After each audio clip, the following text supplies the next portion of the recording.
দিছপুৰ থানাত লৈ গৈ কি কৰিম চাবি এতিয়া কোন এজন দিছপুৰ থানাৰ বিষয়া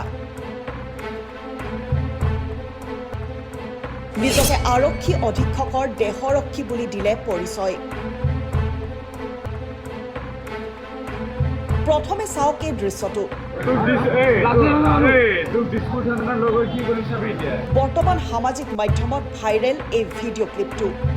কেনেকৈ এজন অসহায় যুৱকক নিজকে আৰক্ষী অধীক্ষকৰ দেহৰক্ষী বুলি দিয়া এইজন যুৱকে কৰিছে মাৰপিট যুৱকজনক প্ৰহাৰ কৰি কাঢ়ি নিলে মোবাইল আৰু ধন গণেশগুৰিত নিশা চাঞ্চল্যকৰ ঘটনা নিশা হলেই ভয়ংকৰ হৈ পৰে মহানগৰীৰ গণেশগুৰি অপৰাধীৰ বিচৰণৰ স্থান হৈ পৰে গণেশগুৰি উৰণ সেতুৰ তল এজন নিৰপৰাধী যুৱকক মাৰপিট এটা দুৰ্বৃত্তৰ নিজকে আৰক্ষী অধীক্ষকৰ দেহৰক্ষী বুলি পৰিচয় দি কৰিলে মাৰপিট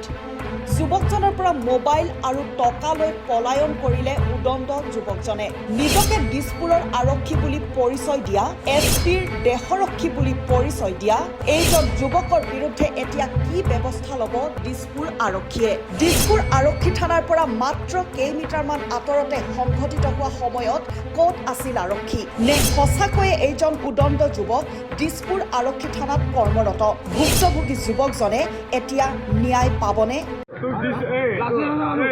দিছপুৰ থানাৰ লগত কি কৰিম চাবি এতিয়া তই চিনি পাই যাবি তই ৰেপিডো চল ন ৰেপিডো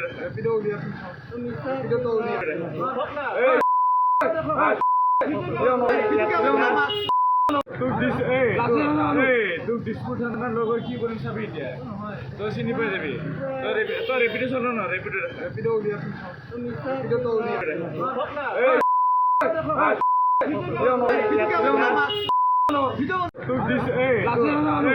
দিছপুৰ থানাৰ লগত কি কৰিম চাবি এতিয়া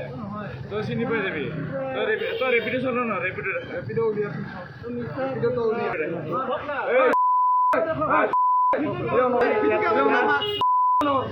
নিউজ ডেস্ক ৰিপৰ্ট ভইচ 365